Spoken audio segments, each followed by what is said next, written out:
Пак се засилиха да продават държавни имоти, само че този път Росен Желязков е решил, че няма той да ги продава, а ще накара Народното събрание с мнозинството на ГЕРБ, на ДПС, Ново начало, ИТН и БСП да му гласуват програма, с която той тогава да може да продаде имотите без да носи отговорност и да каже, ми то Народното събрание така го е гласувало.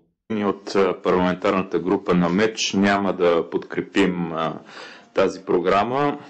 Да ви кажа защо. Текст по текст започваме от заглавието. Тя е кръстена програма за упражняване на правата върху имоти. Според мен трябва да се казва програма за разпореждане с правата върху имоти, защото ще се извършва именно продажби, замени, приватизация и така нататък. Имам един въпрос тук. Защо продажбите на инвеститор клас А на имоти частна държавна собственост ще се извършват без провеждане на търг, а само по оценка с писмено съгласие на министъра на регионално развитие или министъра на отбраната? Защо по-богатите инвеститори ще могат да си купуват имоти без търг?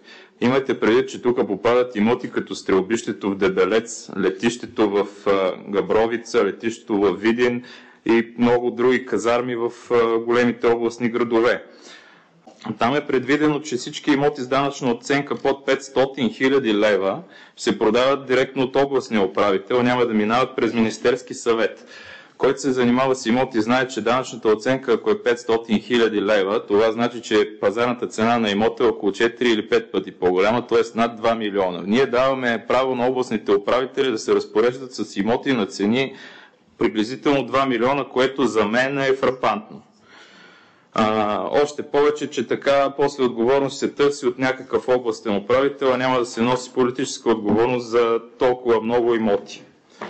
Но на базата на подадената информация се констатира, че част от имотите, около 25 на 100, не са съставени документи за собственост, или съставените не са актуализирани, няма акт за съставена държавна собственост или нотариален акт. Как ще се продават имоти, които им е неизяснена собствеността?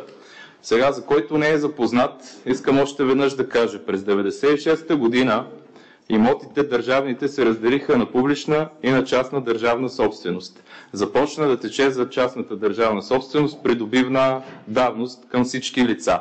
През 2006 година, един ден след като изтече, с задна дата беше наложен от Народното събрание мораториум, да не могат да се придобиват такива имоти по давност, което е добре.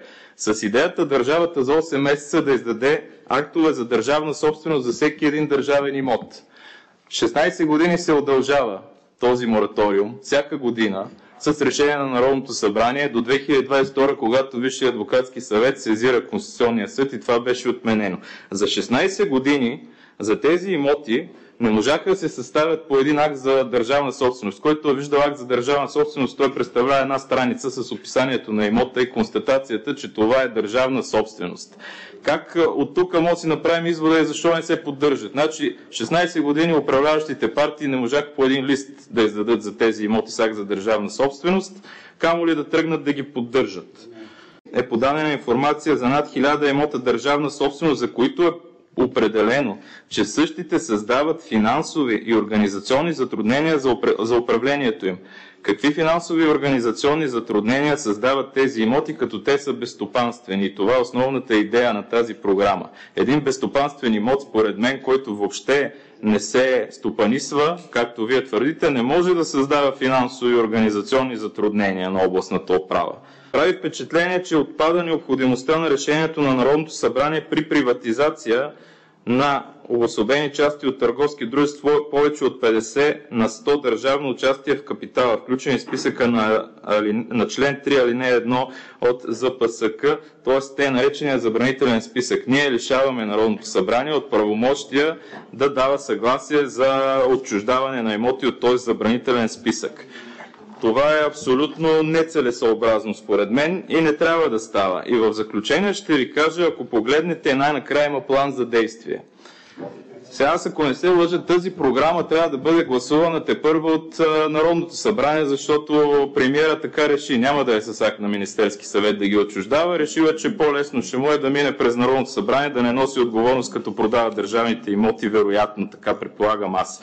Защо има срокове сложени като до 30 май 2025 трябва да се подготвят списъци на имоти, до 30 юни 2025 и така нататък да се извършват действия по програмата, която все още не е гласувана. Ние не сме дали съгласие да се действа по тази програма. Аз не смятам, ако такива действия са извършени вече, не е трябва да се извършват, да не се окаже, че има и продажби по тези имоти или някакви замени.